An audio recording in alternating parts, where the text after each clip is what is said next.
Hello again and welcome back to English Today. And this is DVD19 and the second DVD of your advanced level. And in this DVD, we'll start with another 2 episodes of our story, That's Life. And then after, we'll look at our special TV programs. There'll be a discussion about winning the lottery. And then in the cookery section, we'll learn how to make preserves. To follow, in the grammar section, we'll look at the language we use for making arrangements with people. And then we'll study some special question forms. So, I hope you have fun.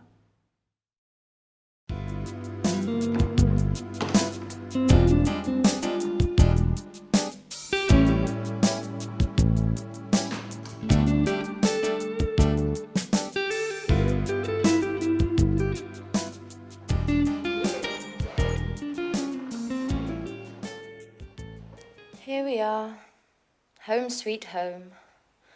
I would have preferred to stay away just a little bit longer. Oh my God, look at the mess.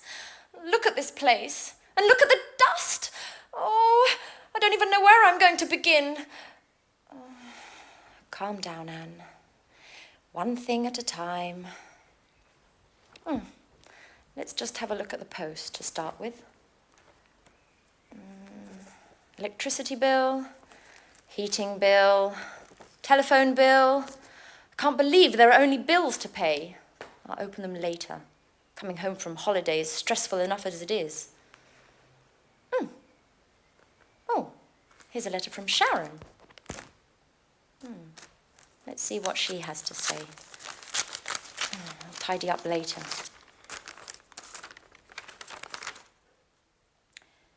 Dear Anne, I would have preferred to say goodbye in person, but you had already left for your trip to Italy.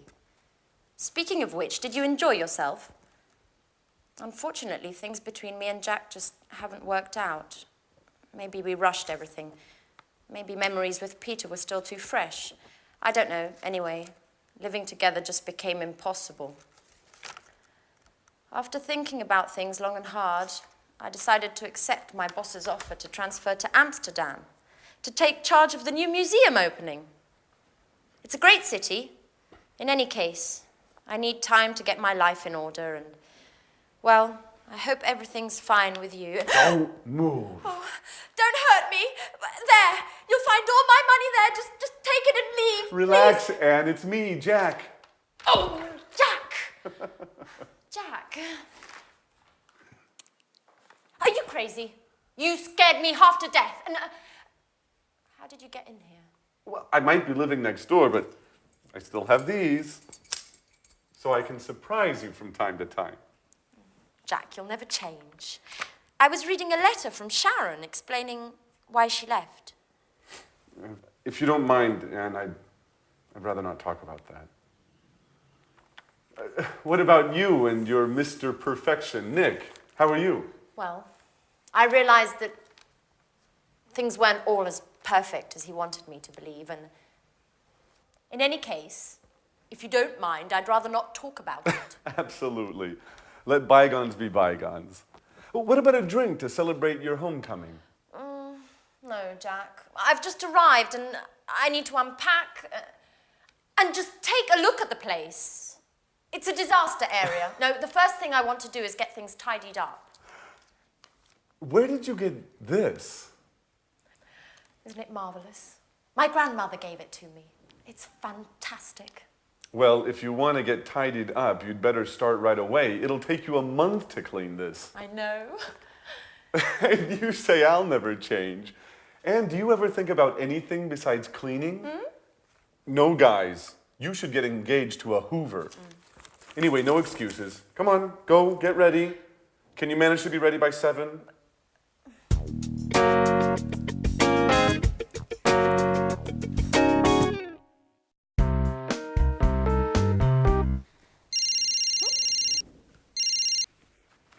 Hello? Alice! Hi!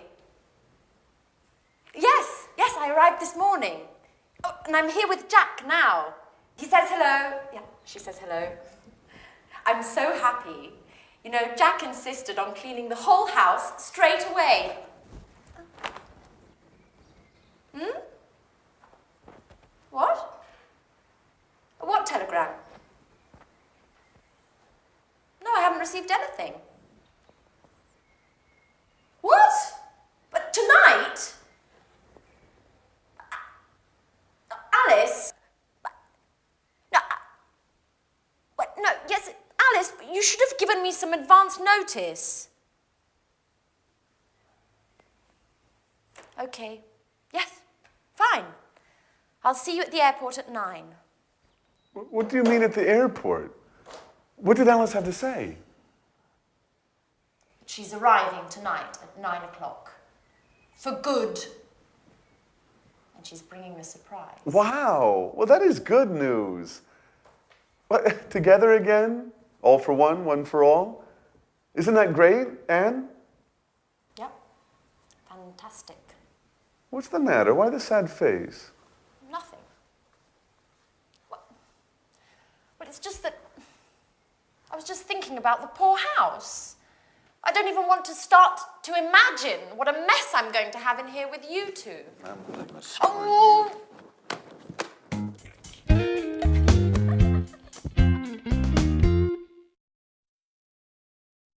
Hello, and welcome back to your live English language TV program. Did you notice in that episode that Jack was trying to invite Anne for a drink, and he was using the language of making arrangements? Well, that's what I want to study with you now in this lesson. And to do that, I want to use the telephone. Now, listen carefully to the conversation that I have, okay? Oh, miracles can happen. Hello? Oh, hi, Jane. How are you? Yeah, fine, thanks. Very well. Well, lots of work at the moment, actually. Yes, I know. I look forward to the weekend, too, just to relax a bit. And how about you? Yeah? Oh, what's going on? Oh, that sounds interesting. When? Friday. Oh, no, not Friday. I've got a concert. Yeah, I got a ticket to a concert on Friday. I can't make it. Well, what about Saturday? What are you up to on Saturday? Oh, really? Sounds interesting. Anyone I know? Oh, really? I haven't seen him for ages. Yes, I'd love to. Okay, well, what sort of time? Yeah, all right. Well, if you want, I can give you a lift. Yeah? Let's say I'll pick you up at about 8-ish. Great.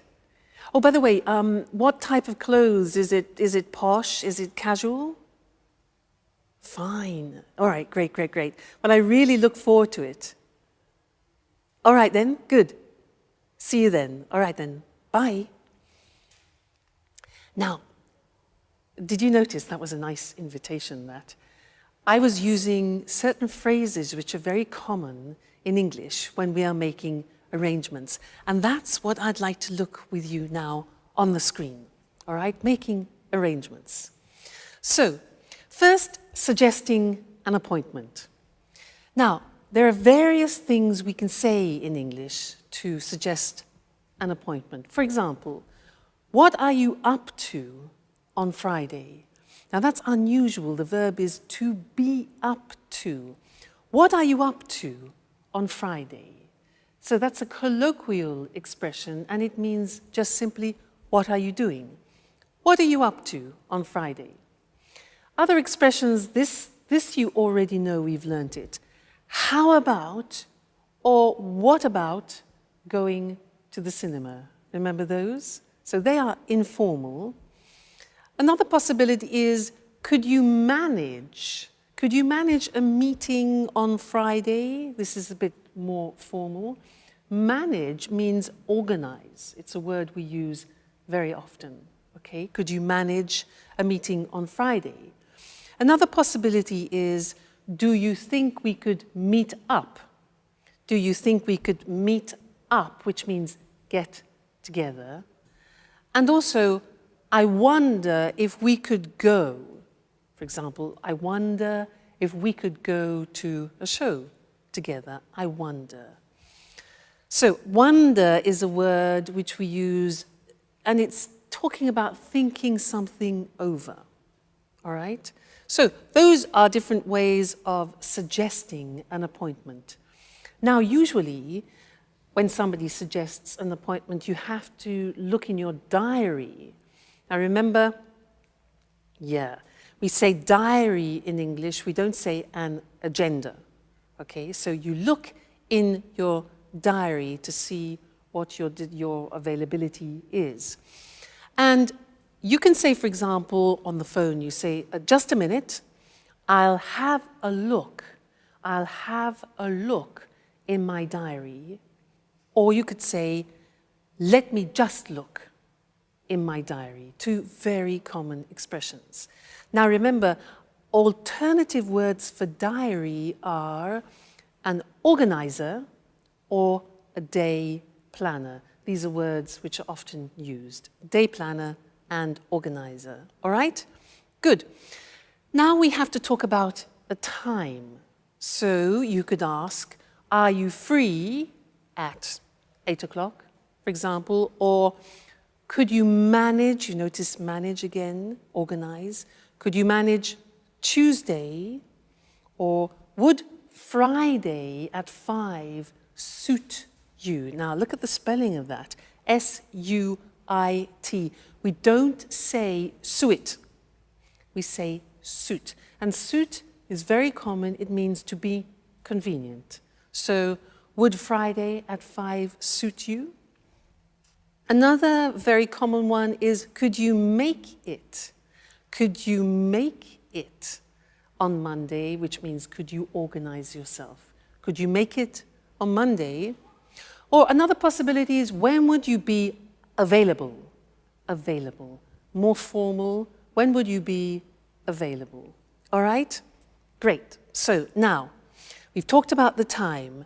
If you want to reject, say no to a suggestion and an arrangement, these are the possibilities. You can say, I'm sorry, I'm booked up on Friday. Now, booked up means that your agenda is full, okay? So I'm booked up, my agenda is full, my diary is full, my day planner is full, okay? So you can also say, I'm afraid I'm busy on Friday. I'm afraid. Now, I'm afraid means unfortunately. It's the same meaning. Unfortunately, I'm busy on Friday, all right? Or unfortunately, I can't make it, which is what we've used before. Great. Now, if you want to accept the suggestion, you can say, I'd love to, which is something we learned in socializing. I'd love to, or that'd be great. That'd be great. That would be great. And the last thing is to confirm the arrangement. So here you can say, fine.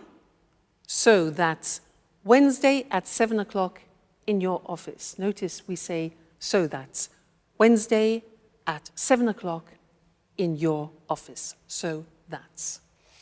Good. I'll see you later then is less formal. And more formal, I look forward to seeing you on Friday. Remember, we've learned that expression too. I look forward to seeing you on Friday. Very common. All right, so that's all the language of making arrangements. And I look forward to seeing you again in our next lesson. So until then, goodbye.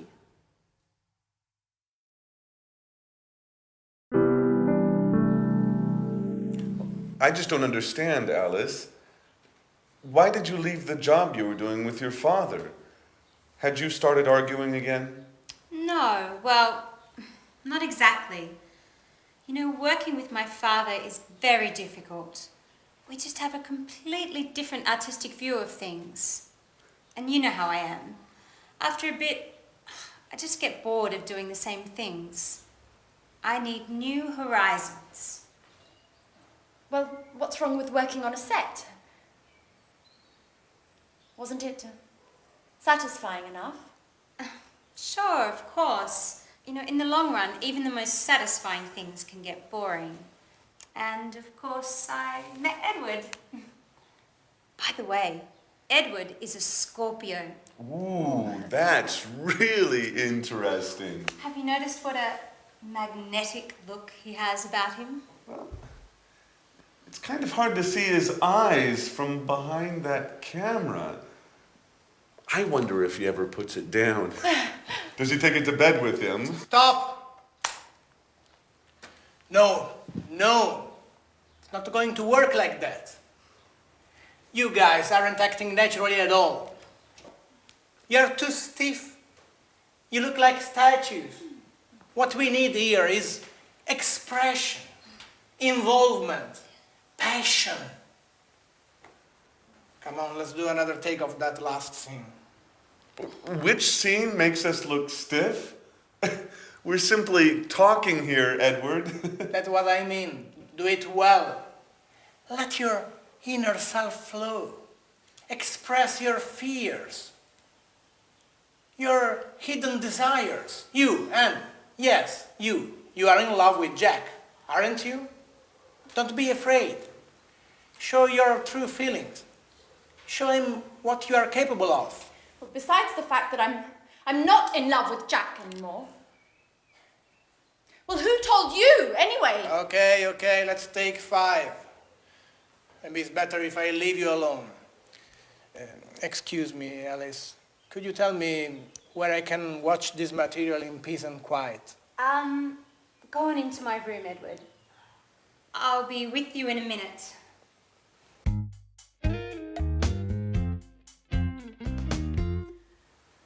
Okay, Alice. Could you tell me what the hell you said to him? Just the truth. When Edward told me about his love of reality shows, I jokingly told him he had to meet you guys because life in this house was more exciting than a soap opera. He asked me why, and I told him everything. Okay, what exactly do you mean by everything? Well, about you and Peter and how you fought over Sharon, and about Anne's unrequited love for you and how she discovered your relationship. In other words, all the emotional goings-on of recent. Oh my God, Alice. What got into you? This is so embarrassing. You know damn well I'm reserved about these things. What am I supposed to do now? Just be yourself. There's nothing easier, is there? What's the matter? Nothing's the matter for you, that's for sure. We're the ones that end up looking ridiculous. Just for the record, what is Edward planning to do with all of this interesting material? What does he do for a living? Edward is a director, a great director. And as far as your other question is concerned, that's a surprise. I can't say anything yet. At any rate, you'll find out soon. My God, Alice.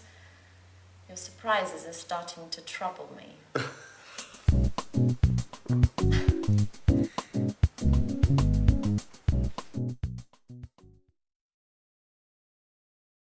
We like surprises, don't we? Now, questions. In this lesson, I want to do some revision of questions, and I want to do a quiz with you. And I want to ask you some special questions, those unusual questions in English. And I want you to try and find the correct answer by understanding the real meaning of the question. Let me give you an example. If I ask you, what's he like? What's he like? What answer would you give me? What's he like? You remember? Okay, it's not the verb to like to like and dislike. What's he like is asking about the general impression of a person. So, what's he like? An answer could be, He's lovely, he's very nice, he's kind, he's generous. All right? So that's the quiz. Are you ready? Let's move on. Now, question, what does he look like? What does he look like? Remember that? Yeah, look like is for physical appearance. So an answer could be, well, he's tall, dark, and handsome. Classic. All right, so what does he look like? Physical appearance. Next. How is he? Answer, how is he? Now that's a bit confusing because it is only asking about somebody's health. Like, how are you? So how is he? He's fine. Great, okay, he's fine. Next one. What does he do for a living? What does he do for a living? The answer? Okay, he's a doctor. He's an engineer. So that question is asking about professions. What does he do for a living? Very good. Next one. These. What's the matter? What's wrong? What's up? Okay. Yeah, there are many, many possibilities because the question means what's the problem? So what's the matter? What's wrong? What's up? You can say, I can't find my phone. All right. Good. Next one. This one, not so easy. Try and answer this. What's it about? What's it about? Yeah, okay, now we're asking about the content. It could be a book, it could be a film, for example. What's it about? An answer could be, well, it's a love story, it's about two people who fall in love, and then blah, blah, blah, blah. All right, so what's it about? Content. Next one. Which way do we go? Answer. Which way do we go? Yeah, good. It's for giving directions. So you can say, well, you go right, then you turn left, and then you carry straight on. So which way do we go? Giving directions. Fine. Next one, this one. What size do you take? What size do you take? Yeah.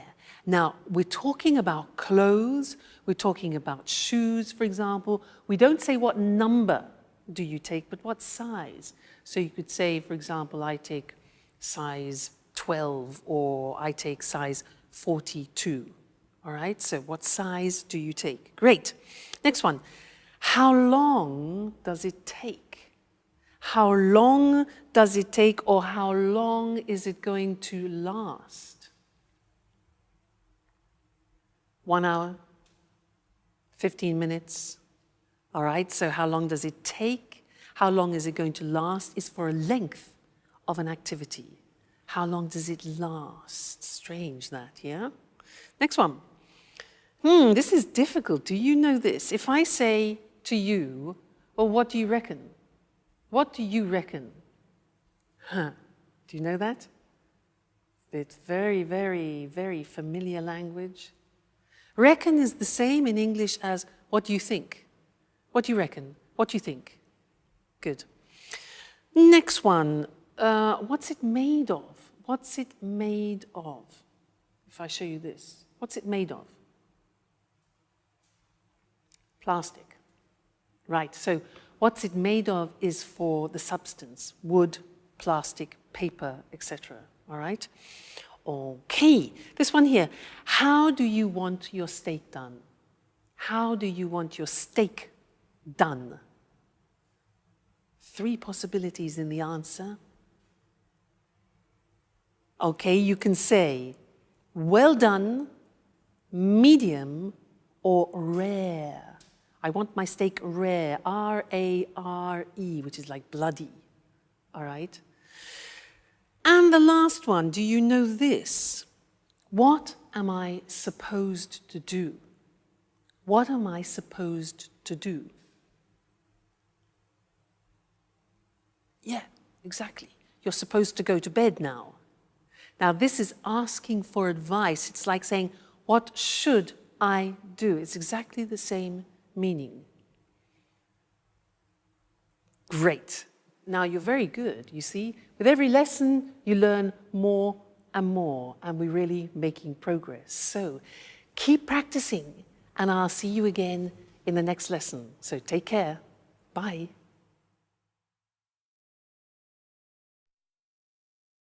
Hello, everyone. Welcome to Let's Talk, the evening discussion program with our two commentators, Tom and Marie. Good evening, everyone. Good evening. What have you got in your hand, Tom? Well, I bought a lottery ticket on my way here to the studio. I thought I'd try my luck. You know, the first prize is £20 million at the moment. Ooh, quite a penny or two. And what would you do if you won £20 million? Well, I think the first thing I would do would be to set off to the Caribbean to veg out for a couple of weeks, just to give myself time to think about what to do next. Any ideas at all? Well, I'd certainly want to have a good time just after winning anyway, but I wouldn't fritter away all the money on parties and things. Sounds sensible. And you, Marie, if you won £20 million, what would you do? What I'd love to do is start up my own business. I wouldn't want to stop working altogether, but I'd really want to be my own boss for a change. Oh, what sort of business would you get into? I think I'd buy a big country house and convert it into a hotel. Not too big a place, I guess. I might not have enough money. Would you give some of your winnings away? But of course, I'd give some to my relatives, my sister anyway, and my mum and dad too. I don't know about the others. I certainly wouldn't skimp on Christmas presents anymore. Well, I'd donate some to charities, some to AIDS charities that work in Africa, and some to cancer research. I'd invest some of it pretty soon after winning to make sure I didn't spend it all. Do you think all that money would bring any problems? Well, I've heard you get a lot of letters from people begging for money. I wouldn't be too keen on that. I guess you may suddenly find yourself surrounded by lots of new friends, or some old ones may show up again too. Am I being too cynical? No, Tom. I think you're right. And lots of people would try to give you advice on how to invest the money. You'd have to be really careful about who you trusted. Winning huge amounts of money can destroy people's lives if they can't handle the changes all that money brings. That's true. And aren't state lotteries just another form of taxation? An unfair, hidden form of taxation. Poorer people spend lots of money buying tickets with very little chance of winning. I don't think government should be involved in selling dreams through lotteries. Well, maybe you're right, Eric. Lotteries sell illusions, but tonight, I want to dream. Okay, Tom, keep on dreaming them. Good luck for the draw, and goodbye to you and Marie. Goodbye. Goodbye. Would you like to win £20 million? Well, think about it, and we'll see you again next time for another discussion of Let's Talk. Well, what would you do with £20 million? Would you set off for the Caribbean like Tom? We say set off for a destination. This means to start a journey. He would veg out for a few weeks to think. To veg out means to relax completely. It's an informal expression. It would be a shame to fritter away the money. To fritter away means to waste. If you fritter away money, you spend it on useless things. Would you keep on working? To keep on doing something means to continue doing something. So, keep on working means continue working. Or would you stop working altogether? If you stop doing something altogether, it means you stop completely. I would start up my own business like Marie. To start up means to create. To start up a business means you create a new business. I'd like to be my own boss. This means work for myself. Are you your own boss, or do you work for someone? Would you like to start up a business? What would you get into?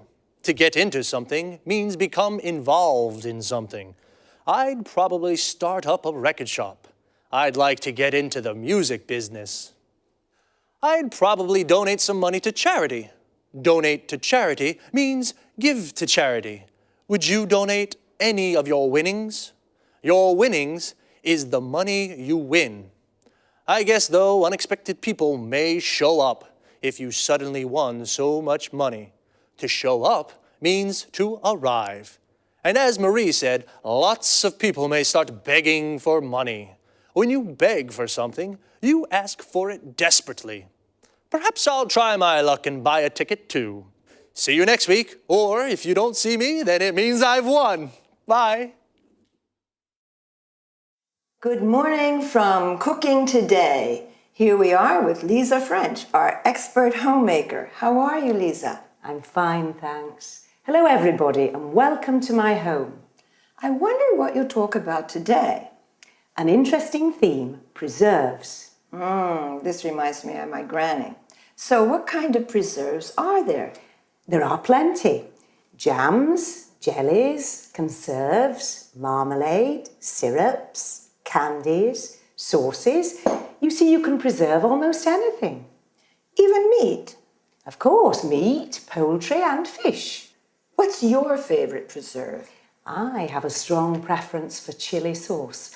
On the whole, I find sweet and sour food particularly tempting. I don't really fancy the two flavors together. As they say, differences are the spice of life. Anyway, what are the actual ingredients for chili sauce? Tomatoes, peeled and sliced in chunks, chopped celery, ground onion, green peppers, a cinnamon stick, chili, mustard, brown sugar, and vinegar. That's all. And meat, I suppose. You're right, mince meat. I adore chili. I'm curious about vegetable canning. What's the right procedure? That's easy. Once you've grasped the basic rules, it's quite simple. All you have to do is heat the food in sealed jars. So simple. Well, you must sterilize containers and lids before canning. Now, this may seem like a stupid question, but heating is important, isn't it? Of course. The heat destroys the bad bacteria, so you can enjoy your preserves all year round. Great. And now, what about canned tomatoes? They used to be popular in summer when I was young. Yes, for this preparation, dip tomatoes in boiling water first. Why? To loosen skin. Dip quickly in cold water, then peel them. And once peeled, what else? Cut out stem ends and quarter them. And you boil them again, don't you? Right. First you add salt and basil, then pack tomatoes into hot jars. Don't forget to close the lids well. Fantastic. And now, how do you make, let's see, jellies? Oh, I have a pretty good mint jelly recipe. You combine water, vinegar, mint and sugar in a large saucepan and bring to a boil. Then add fruit pectin. How long should it cook? Heat to a full rolling boil and boil hard for 1 minute. Then what? Just remove the leaves and pour into hot jars. Then seal with paraffin. It's easy. This sounds much easier than I thought. I'll try it. Thank you, Lisa, for your fantastic tips on preserves. And I'm looking forward to seeing you next week. Thank you. You're always welcome in my home. Let's look at the language of the dialogue. A preserve is one of the various methods to store food for a long time, such as canning, drying, bottling, freezing, and so on. Lisa gave examples of food preserves. Jam comes from cooking fruit with sugar. Notice that jam is also used when you're stuck in one place in a traffic jam. Jelly is food made from gelatin. Well, not only food. Even your legs can be wobbly like jelly when you're afraid. Marmalade is jam made from oranges, while conserve is jam containing large pieces of fruit. Syrup is made from fruit pulp, sugar, and water. And candy is fruit cut into small pieces and boiled with sugar and dried. In the US, candy means sweets in general. And finally, a sauce is made from fruit or vegetables boiled into a thick liquid. The adjective saucy is used to mean also impertinent person. When you make preserves, make sure you have sterilized jars and check if the lids are well sealed. Canning is also used to mean the same technique, but a can is made of metal. Lisa said that sweet and sour is her favorite flavor. This is typical of Chinese cooking, where dishes can be sweet and sharp due to the addition of vinegar. Then, talking about food preparation, Lisa used chop, which means to cut into small pieces or chunks. Slice, that is, cutting into flat pieces. Grind, which means to cut into fine powder, as with coffee and pepper. And quarter, cutting into quarters, for example, an apple or a tomato. Then, regarding boiling, we say bring to a boil, or to a full rolling boil, or boil hard. I finished for today. Look after yourselves. Bye.